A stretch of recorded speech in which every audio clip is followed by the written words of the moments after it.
Мөрәҗәгатьләрнең аз булуы, булганнарның да үз вакытында каралуы идарәче компанияләр эшчәнлеген бәяләүнең бер критерие. Узган чорда иң яхшы эшләүчеләр исемлегендә жилье һәм нефть җәмгыятьләре лидерлар. Шулай да хәл ителәсе мәсьәләләр күп. Телефонлаштыру системасы, электр энергиясе белән тәэмин итү хуҗалыгын тәртипкә кертәсе бар. Торак коммуналь хезмәтләр өчен бурычлыларга карата да җитди эш алып барырга кирәк. Задолженность по отоплению составляет 8 миллионов 146 тысяч рублей.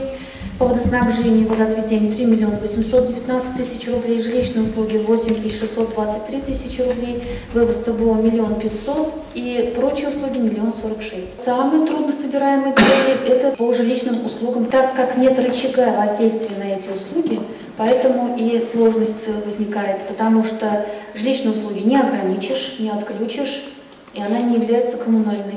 Бурычлар җыю иң катлаулы мәсьәләнең берсе булса да, район башлыгы бу сорауда идарәче компанияләрнең үзләрен үк актив булырга чакырды.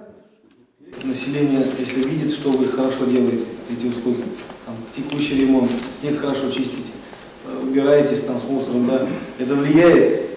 Люди видят, что вы работаете. Своевременное выполнение вами всех постоянных работ увеличивает и сборы своевременные.